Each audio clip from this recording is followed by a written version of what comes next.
Good afternoon, everyone. I hope you had a great weekend outside, even though it was a little bit chilly and a little bit windy. Let's recap where we left off last week. Meg is hurt. She, Mr. Murray, and Calvin are on some strange planet, and some horrible-looking beast is taking Meg somewhere. Did you think about where she might be going? What might happen next? Chapter 11 is titled Aunt Beast. Usually, not always, but usually, the word aunt is referred to someone that's caring and loving and comforting. The author is using this word aunt to describe a beast. What do you think the author is trying to tell us before we read this chapter? After we read it, do you think Aunt Beast is a good term? Okay, let's get started. Chapter 11. We only have one more chapter left. Aunt Beast. No, Mr. Murray said sharply. Please put her down. A sense of amusement seemed to emanate from the beasts. The tallest, who seemed to be the spokesman, said, We frighten you? What are you going to do with us? Mr. Murray asked. The beast said, I'm sorry, we communicate better with the other one. He turned toward Calvin. Who are you? I'm Calvin O'Keefe. What's that? I'm a boy, a young man. You, too, are afraid? I'm not sure. Tell me, the beast said, what do you suppose you'd do if 3 of us suddenly arrived on your home planet? Shoot you, I guess, Calvin admitted. Then isn't that what we should do with you? Calvin's freckles seemed to deepen, but he answered quietly. I'd really rather you didn't. I mean, the Earth's my home, and I'd rather be there than anywhere else in the world. I mean, the universe. And I can't wait to get back. But we make some awful bloopers there.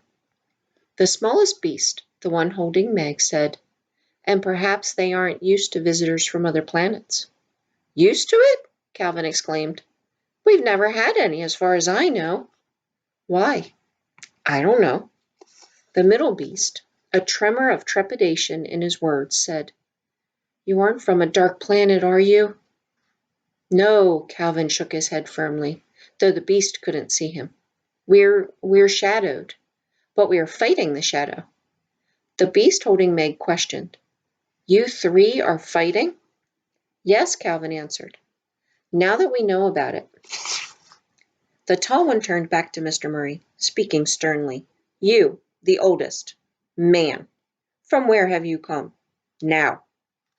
Mr. Murray answered steadily. From a planet called Camazotz. There was a mutter from the 3 beasts. We do not belong there, Mr. Murray said. We are strangers there as far as we are here. I was a prisoner there, and these children rescued me. My youngest son, my baby, is still there, trapped in the dark mind of it. Meg tried to twist around in the beast's arms to glare at her father and Calvin. Why were they being so frank? Weren't they aware of the danger? But again, her anger dissolved as the gentle warmth from the tentacles flowed through her. She realized that she could move her fingers and toes with comparative freedom, and the pain was no longer so acute. We must take this child back with us, the beast holding her said. Meg shouted at her father, Don't leave me the way you left Charles! With this burst of terror, a spasm of pain racked her body, and she gasped. Stop fighting, the beast told her. You make it worse. Relax. That's what it said, Meg cried. Father, Calvin, help! The beast turned toward Calvin and Mr. Murray. This child is in danger. You must trust us. We have no alternative, Mr. Murray said. Can you save her? I think so. May I stay with her? No, you will not be far away. We feel that you are hungry, tired, that you would like to bathe and rest. And this little, what's the word? The beast cocked its tentacles at Calvin. Girl, Calvin said. This little girl needs prompt and special care. The coldness of the what is it you call it? The black thing? Yes, the black thing. The black thing burns unless it is counteracted properly. The three beasts stood around Meg, and it seemed that they were feeling into her with their softly waving tentacles. The movement of the tentacles was as rhythmic and flowing as the dance of an undersea plant, and lying there, cradled in the four strange arms, Meg, despite herself, felt a sense of security that was deeper than anything she had known since the days when she laid in her mother's arms in the old rocking chair and was sung to sleep. With her father's help, she had been able to resist it. Now she could hold out no longer. She leaned her head against the beast's chest and realized that the gray body was covered with the softest, most delicate fur imaginable, and the fur had the same beautiful odor as the air. I hope I don't smell awful to it, she thought. But then she knew with a deep sense of comfort that even if she did smell awful, the beasts would forgive her. As the tall figure cradled her, she could feel the frigid stiffness of her body relaxing against it. This bliss could not come to her from a thing like it. It could only give pain, never relieve it. The beasts must be good. They had to be good. She sighed deeply, like a very small child, and suddenly she was asleep. When she came to herself again, there was in the back of her mind a memory of pain, of agonizing pain. But the pain was over now, and her body was lapped in comfort. She was lying on something wonderfully soft in an enclosed chamber. It was dark. All she could see were occasional tall moving shadows, which she realized were beasts walking about her. She had been stripped of her clothes, and something warm and pungent was gently rubbed into her body. She sighed and stretched and discovered that she could stretch. She could move again. She was no longer paralyzed, and her body was bathed in waves of warmth. Her father had not saved her, but the beasts had. "So you are awake, little one," the words came gently to her ears. "What a funny little tadpole you are. Is the pain gone now?" "All gone." "Are your arms moving, and are you warm and alive again?" "Yes, I'm fine." She struggled to sit up. "No, no, lie still, small one. You must not exert yourself as yet. We will have a fur garment for you in a moment, and then we will feed you. You must not even try to feed yourself. You must be as an infant again. The black thing does not relinquish its victims willingly." "Where are Father and Calvin? Have they gone back for Charles Wallace?" "They are eating and resting," the beast said, "and we are trying to learn about each other and see what is best to help you. We feel now that you are not dangerous, and that we will be allowed to help you." "Why is it so dark in here?" Meg asked. She tried to look around, but all she could see was shadows. Nevertheless, there was a sense of openness, a feel of gentle breeze moving lightly about, that kept the darkness from being oppressive. Perplexity came to her from the beast. "What is this dark? What is this light? We do not understand. Your father and the boy, Calvin, have asked this too.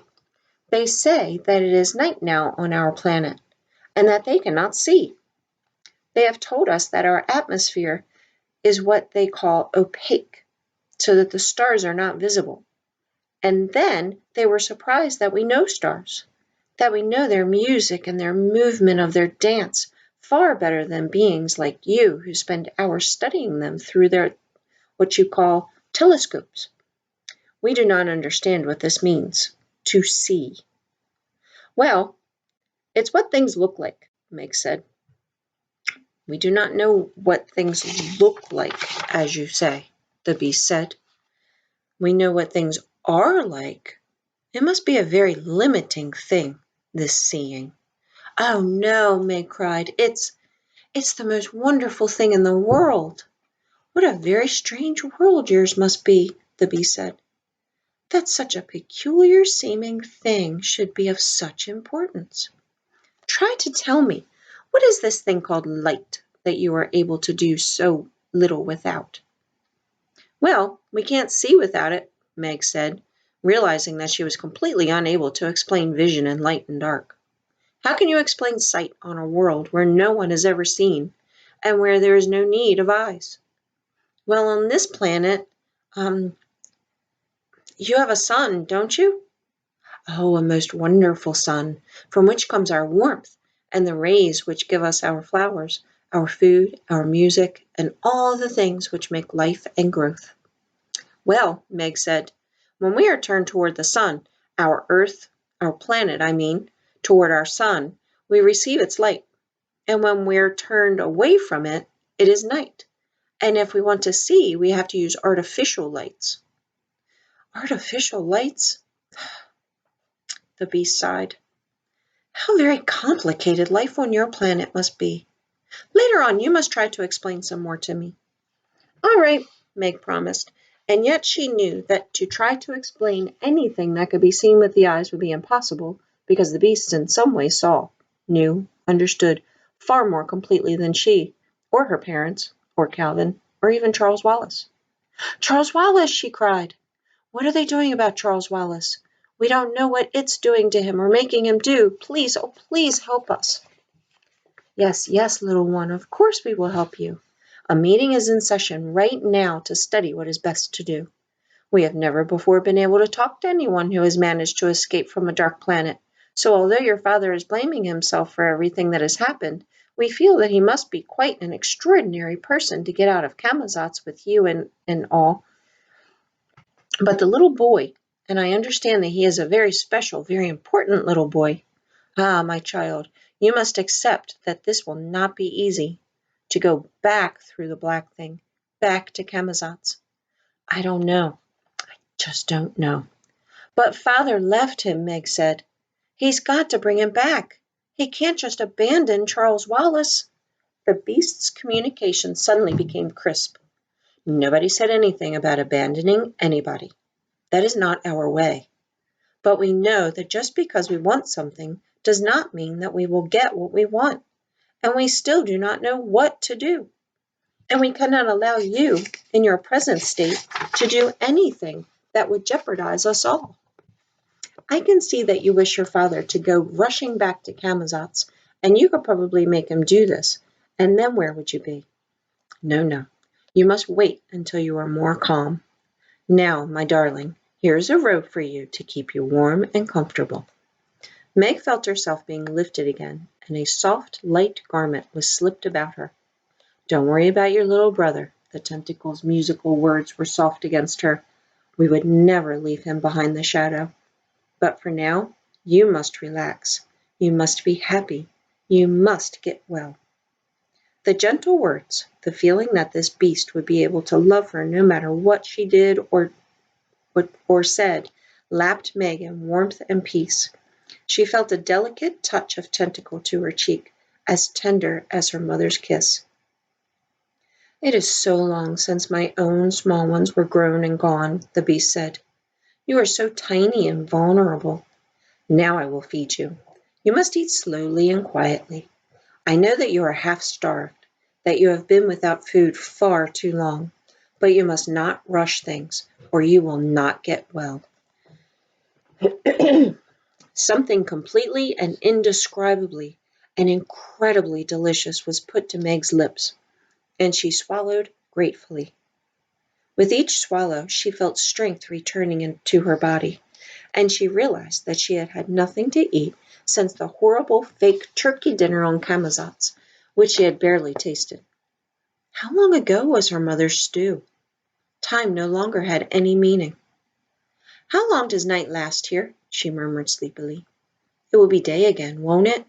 Hush, the beast said. Eat, small one. During the coolness, which is now, we sleep.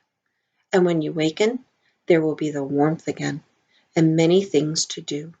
You must eat now, and sleep, and I will stay with you. What should I call you, please? Meg asked. Well now, first, try not to say any words for just a moment. Think within your own mind. Think of all the things you call people, different kinds of people. While Meg thought, the beast murmured to her gently, No, mother is a special, a one name, and a father you have here. Not just friend nor teacher, nor brother nor sister. What is acquaintance? What a funny, hard word. Aunt, maybe. Yes, perhaps that will do. And you think of such odd words about me. Thing and monster. Monster, what a horrid sort of word. I really do not think I am a monster. Beast. That will do. Aunt Beast. Aunt Beast, Meg murmured sleepily, and laughed. Have I said something funny? Aunt Beast asked in surprise. Isn't Aunt Beast all right? Aunt Beast is lovely, Meg said. Please sing to me, Aunt Beast. If it was impossible to describe sight to Aunt Beast, it would be even more impossible to describe the singing of Aunt Beast to a human being. It was a music even more glorious than the music of the singing creatures on Uriel.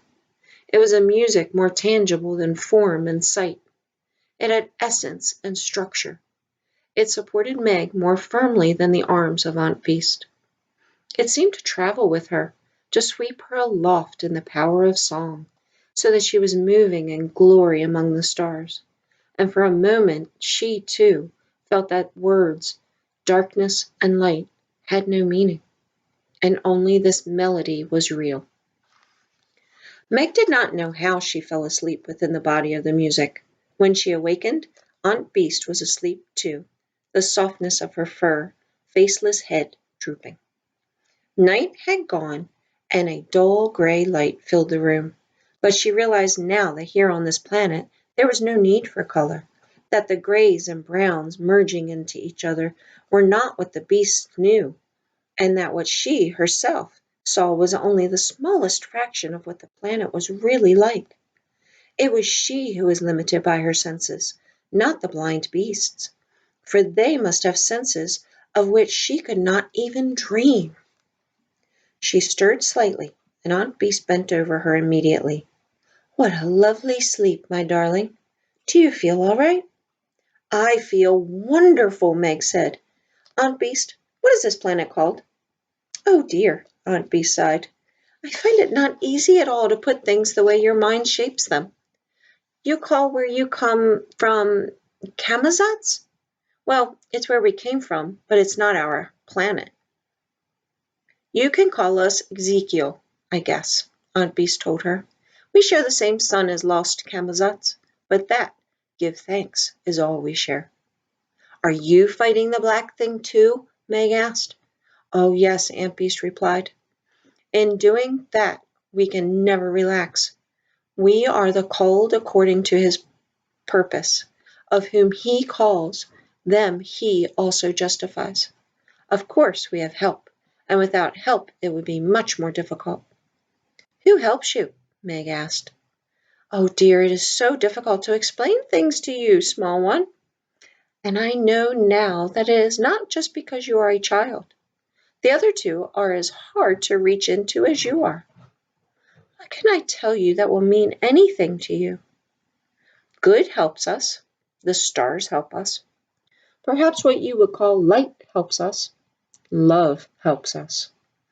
Oh, my child, I cannot explain. This is something you just have to know or not know. But we look not at the things which are what you would call seen, but at the things which are not seen. For the things which are seen are temporal, but the things which are not seen are eternal. Aunt Beast, do you know Mrs. Whatsit? Meg asked with a sudden flooding of hope. Mrs. Whatsit? Aunt Beast was puzzled. Oh, child, your language is so utterly simple and limited that it has the effect of extreme complication. Her forearms, tentacles waving, were outflung in a gesture of hopelessness. Would you like me to take you to your father and your Calvin? Oh, yes, please. Let's go then. They are waiting for you to make plans, and we thought you would enjoy eating. What is it you call it? Oh, yes, breakfast. We thought you'd enjoy eating breakfast together. You will be too warm in that heavy fur now. I will dress you in something lighter, and then we will go. As though Meg were a baby, Aunt Beast bathed and dressed her, and this new garment, though it was made of a pale fur, was lighter than the lightest summer clothes on earth. Aunt Beast put one tentacled arm about Meg's waist and led her through long, dim corridors in which she could see only shadows and shadows of shadows, until they reached a large columned chamber. Shafts of light came in from an open skylight and converged about a huge round stone table. Here were seated several of the great beasts, and Calvin and Mr. Murray, on a stone bench that circled the table. Because the beasts were so tall, even Mr. Murray's feet did not touch the ground, and lanky Calvin's long legs dangled as though he were Charles Wallace. The hall was partially enclosed by vaulted arches leading to long paved walks. There were no empty walls, no covering roofs, so that although the light was dull in comparison to Earth's sunlight, Meg had no feeling of dark or of chill. As Aunt Beast led Meg in, Mr. Murray slid down from the bench and hurried to her, putting his arms about her tenderly. "They promised us you were all right," he said. While she had been in Aunt Beast's arms, Meg had felt safe and secure. Now her worries about Charles Wallace and her disappointment in her father's human fallibility rose like gorge in her throat. "I'm fine," she muttered, looking not at Calvin or her father, but at the beasts, for it was to them she turned now for help. It seemed to her that neither her father nor Calvin were properly concerned about Charles Wallace. "Meg," Calvin said happily, "you've never tasted such food in your life. Come and eat." Aunt Beast lifted Meg up onto the bench and sat down beside her, then heaped a plate with food, strange fruits and breads that tasted unlike anything Meg had ever eaten. Everything was dull and colorless and unappetizing to look at, and at first, even remembering the meal Aunt Beast had fed her the night before, Meg hesitated to taste. But once she had managed the first bite, she ate eagerly. It seemed that she would never have her fill again. The others waited until she slowed down. Then Mr. Murray said gravely, "We were trying to work out a plan to rescue Charles Wallace. Since I made such a mistake in tessering away from it, we feel that it would not be wise for me to try to get back to Camazotz, even alone. If I missed the mark again, I could easily get lost and wander forever from galaxy to galaxy, and that would be small help to anyone, least of all to Charles Wallace." Such a wave of despondency came over Meg that she was no longer able to eat. "Our friends here," he continued, "feel that it was only the fact that I still wore the glasses your Mrs. Who gave you that kept me within this solar system. Here are the glasses, Meg, but I am afraid that the virtue has gone from them, and now they are only glass. Perhaps they were meant to help only once, and only on Camazotz. Perhaps it was going through the black thing that did it." He pushed the glasses across the table at her. "These people know about tessering," Calvin gestured at the circle of great beasts, "but they can't do it out onto a dark planet." "Have you tried to call Mrs. Whatsit?" Meg asked. "Not yet," her father answered. "But if you haven't thought of anything else, it's the only thing to do. Father, don't you care about Charles at all?" At that, Aunt Beast stood up, saying, "Child," in a reproving way. Mr. Murray said nothing, and Meg could see that she had wounded him deeply, deeply. She reacted as she would have reacted to Mr. Jenkins. She scowled down at the table, saying, "We've got to ask them for help now. You're just stupid if you think we don't." Aunt Beast spoke to the others. "The child is distraught. Don't judge her harshly. She was almost taken by the black thing. Sometimes we can't know what spiritual damage it leaves, even when physical recovery is complete." Meg looked angrily around the table. The beasts sat there, silent, motionless. She felt that she was being measured and found wanting. Calvin swung away from her and hunched himself up. "Hasn't it occurred to you that we've been trying to tell them about our ladies? What do you think we've been up to all this time? Just stuffing our faces? Okay, you have a shot at it." "Yes, try, child." Aunt Beast seated herself again and pulled Meg up beside her. "But I do not understand this feeling of anger I sense in you. What is it about? There is blame going on, and guilt. Why? Aunt Beast, don't you know?" "No," Aunt Beast said. "But this is not telling me about whoever they are you want us to know. Try." Meg tried, blunderingly, fumblingly. At first she described Mrs. Whatsit in her man's coat and multicolored shawls and scarves, Mrs. Who in her white robes and shimmering spectacles, Mrs. Witch in her peaked cap and black gown quivering in and out of body.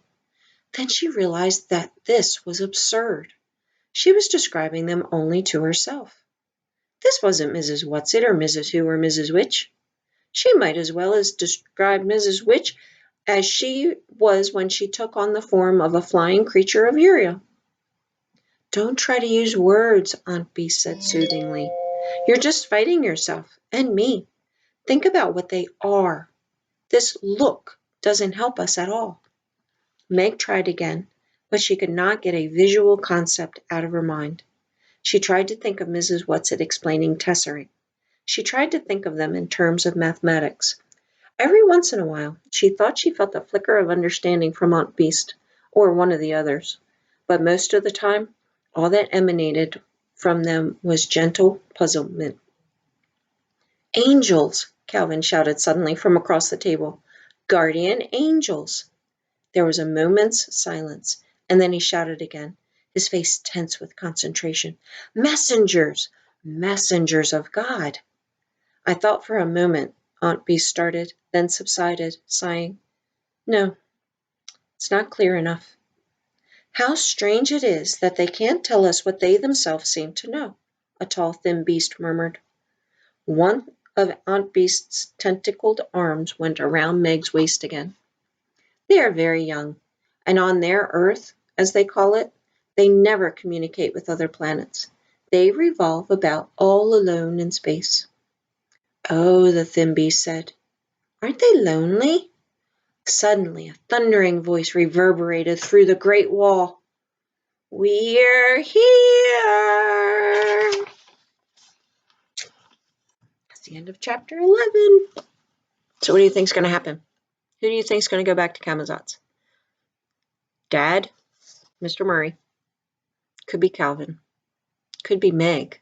But Meg was really, really sick, so I'm not sure that she'll go. Who was the Mrs., one of the Mrs. W's that never fully materialized? You remember which one that was? You'll find out tomorrow. Have a good night. Bye.